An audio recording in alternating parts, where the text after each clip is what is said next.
अपने मन में जिस चीज का विचार करोगे वही चीज तुम्हें मिलना शुरू होगी। अगर पैसे के बारे में विचार करते हो तो आपके पास पैसा आना शुरू होगा। अगर आप अपने प्यार के बारे में विचार करोगे तो आपको आपका प्यार जल्द ही मिलेगा। गौतम बुद्ध के अनुसार हम वही बनते हैं जो हम सोचते हैं। जिस तरह कोई व्यक्ति बुरी सोच के साथ बोलता या काम करता है तो उसे कष्ट ही मिलता है, वही यदि कोई व्यक्ति शुद्ध विचारों के साथ बोलता या काम करता है तो उसकी परछाई की तरह खुशी उसका साथ कभी नहीं छोड़ती है। वही गौतम बुद्ध की ये कहानी जो आज हम आपको बताने जा रहे हैं। इसे सुनने के बाद आप जीवन की सभी समस्याओं को चुटकियों में हल करने में सक्षम रहेंगे। दोस्तों, एक बार की बात है, महात्मा बुद्ध प्रवचन दे रहे थे। प्रवचन में आसपास के बहुत से लोग शामिल थे। सभी लोग ध्यान से बुद्ध को सुन रहे थे। कुछ देर में प्रवचन समाप्त हो गया। तब लोगों ने बुद्ध को प्रणाम किया और अपने अपने घर को चल पड़े। पर एक युवक वहां पर ही बैठा रह गया।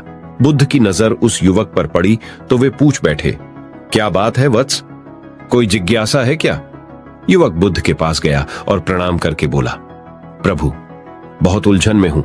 जितना इस बारे में सोचता हूं उतना ही उलझ जाता हूं। कैसी उलझन है वत्स? बुद्ध ने प्रश्न किया। युवक हाथ जोड़कर बोला, प्रभु, यह संसार कितना विशाल है।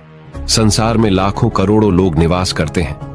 उनमें भी एक से बढ़कर एक विद्वान, कलाकार, योद्धा। ऐसे में उन सब के बीच मुझ जैसे सामान्य प्राणी का क्या मूल्य है? युवक की बात सुनकर बुद्ध मुस्कुरा दिए। वे बोले, तुम्हारी जिज्ञासा का उत्तर मिल जाएगा, पर इसमें थोड़ा सा समय लगेगा। क्या तब तक मेरा एक छोटा सा काम कर सकते हो? प्रभु, यह तो मेरे लिए गर्व का विषय है कि मैं आपके काम आ सकूं। युवक ने पुनः अपने हाथ जोड़ दिए और कहा, आप आदेश करें। प्रभु बुद्ध ने युवक को एक चमकीला पत्थर देते हुए कहा, तुम्हें इस पत्थर का मूल्य पता करना है, पर ध्यान रहे, इसे बेचना नहीं है, सिर्फ इसका मूल्य पता करना है। जैसी आज्ञा प्रभु। ऐसा कहते हुए युवक ने बुद्ध से वह पत्थर ले लिया। उसने एक बार फिर से उन्हें प्रणाम किया और बाजार की ओर चल पड़ा। बाजार वहां से ज्यादा दूर नहीं था। युवक थोड़ी देर में वहां पहुंच गया। वह सुबह का समय था, इसलिए बाजार अभी ठीक से लगा नहीं था। वहां पर इक्का दुक्का दुकानदार ही थे। युवक ने जिज्ञासावश इधर उधर नजर दौड़ाई। उसे एक पेड़ के नीचे एक दुकानदार नजर आया। वह आम बेच रहा था। युवक उस दुकानदार के पास पहुंचा और उसे पत्थर दिखाते हुए बोला, क्या आप इस पत्थर की कीमत बता सकते हैं? दुकानदार एक चालाक व्यक्ति था। पत्थर की चमक देखकर वह समझ गया कि अवश्य ही यह कोई कीमती पत्थर है। वह बनावटी आवाज में बोला, देखने में तो कुछ खास नहीं लगता, पर मैं इसके बदले 10 आम दे सकता हूं। दुकानदार की बात सुनकर युवक को हल्का सा क्रोध आ गया। वह मन ही मन बुदाया, ये आदमी मुझे बेवकूफ समझता है। इतना सुंदर पत्थर और इसका मूल्य सिर्फ 10 आम। अवश्य ही यह झूठ बोल रहा है। युवक को चुप देखकर दुकानदार बोल उठा, क्या कहते हो, निकालूं आम? पर युवक ने दुकानदार को कोई जवाब नहीं दिया। वह चुपचाप आगे बढ़ गया। सामने एक सब्जी वाला अपनी दुकान सजा रहा था। युवक उसके पास पहुंचा और उसे पत्थर दिखाते हुए उसका मूल्य पूछा। उस पत्थर को देखकर सब्जी वाले की आंखें खुशी से चमक उठी। वह मन ही मन सोचने लगा, यह पत्थर तो बहुत कीमती जान पड़ता है। अगर यह मुझे मिल जाए तो मजा ही आ जाए। क्या हुआ भाई, कहां खो गए? युवक ने दुकानदार की तंद्रा तोड़ी। सब्जी वाला चौंकता हुआ बोला, कुछ नहीं, कुछ नहीं, मैं तो बस मन ही मन इसकी कीमत की गणना कर रहा था। वैसे मैं इस पत्थर के बदले एक बोरी आलू दे सकता हूं। सब्जी वाले के चेहरे की कुटिलता देखकर युवक समझ गया कि यह दुकानदार भी मुझे मूर्ख बना रहा है। मुझे किसी और से इसका मूल्य पता करना चाहिए। यह सोचता हुआ युवक आगे बढ़ गया। सब्जी वाले दुकानदार ने युवक को पीछे से आवाज लगाई, क्या हुआ भाई, अगर आपको यह मूल्य कम लग रहा है तो बताएं तो सही, मैं इसे बढ़ा दूंगा। पर युवक ने उसकी बात पर ध्यान नहीं दिया। वह अब इधर उधर किसी ऐसे व्यक्ति को खोजने लगा जो जानकार हो और उस पत्थर की सही मूल्य बता सके। युवक को लग रहा था कि अवश्य ही यह कोई कीमती पत्थर है, शायद कोई जौहरी इसका सही मूल्य बता सके। ये सोचता हुआ युवक एक जौहरी की दुकान पर पहुंचा। जौहरी अपनी दुकान को अभी खोल ही रहा था। उसने युवक को अपनी दुकान की ओर आते हुए दूर से देख लिया था। साथ ही उसने युवक का हुलिया देखकर यह भी भांप लिया था कि यह कोई गरीब व्यक्ति है जो संभवतः कोई गहना बेचने आया होगा। जौहरी ने हाथ जोड़कर युवक को नमस्कार किया और मुस्कुराकर पूछा, बताएं महोदय, मैं आपकी क्या सेवा कर सकता हूं? युवक ने बुद्ध का दिया पत्थर अपनी हथेली पर रख दिया और बोला, इसका मूल्य पता करना था। पत्थर को देखते ही जौहरी उसे पहचान गया कि यह बेशकीमती रूबी पत्थर है जो किस्मत वाले को मिलता है।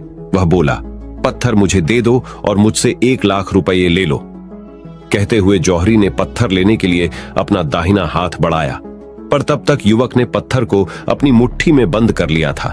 उसे पत्थर के मूल्य का अंदाजा हो गया था, इसलिए वह बुद्ध के पास जाने के लिए मुड़ गया। जौहरी ने उसे पीछे से आवाज लगाई, अरे रुको तो भाई, मैं इसके 50 लाख दे सकता हूं। लेकिन युवक को वह पत्थर बेचना तो था नहीं, इसलिए वह रुका नहीं और दुकान के बाहर आ गया।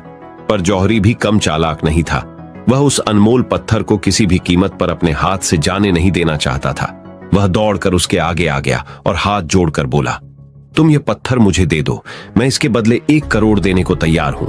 युवक को जौहरी की बातों में अब कोई रुचि नहीं रह गई थी। वह जल्द से जल्द बुद्ध के पास पहुंच जाना चाहता था, इसलिए न तो वह रुका और न ही उसने जौहरी की बात का कोई जवाब दिया। वह तेज तेज कदमों से बुद्ध के आश्रम की ओर चल पड़ा। जौहरी ने पीछे से आवाज लगाई, ये अत्यंत मूल्यवान पत्थर है, अनमोल है, तुम जितने पैसे कहोगे मैं दे दूंगा। यह सुनकर वह युवक परेशान हो गया। उसे लगा कि कहीं पत्थर के लालच में जौहरी उसे पकड़कर जबरदस्ती न करने लगे, इसलिए वह तेजी से आश्रम की ओर दौड़ पड़ा। युवक जब बुद्ध के पास पहुंचा तो वह बुरी तरह से हाँफ रहा था। उसे देखकर बुद्ध मुस्कुरा दिए, फिर भी उन्होंने अपने चेहरे से कुछ भी जाहिर नहीं होने दिया। वे बोले, क्या बात है वत्स, तुम कुछ डरे हुए से लग रहे हो। युवक ने बुद्ध को प्रणाम किया और सारी बात कह सुनाई। साथ ही उसने वह पत्थर भी उन्हें वापस कर दिया। बुद्ध बोले, आम वाले ने इसका मूल्य 10 आम बताया, आलू वाले ने 1 बोरी आलू और जौहरी ने बताया कि यह अनमोल है। इस पत्थर के गुण जिसने जितने समझे उसने इसका मूल्य उसी हिसाब से लगाया। ऐसे ही यह जीवन है। प्रत्येक व्यक्ति खान से निकले हुए एक हीरे के समान है जिसे अभी तराशा नहीं गया है। जैसे जैसे समय की धार व्यक्ति को तराशती जाती है, व्यक्ति की कीमत बढ़ती जाती है। ये दुनिया व्यक्ति को जितना पहचान पाती है उसे उतनी ही महत्ता देती है।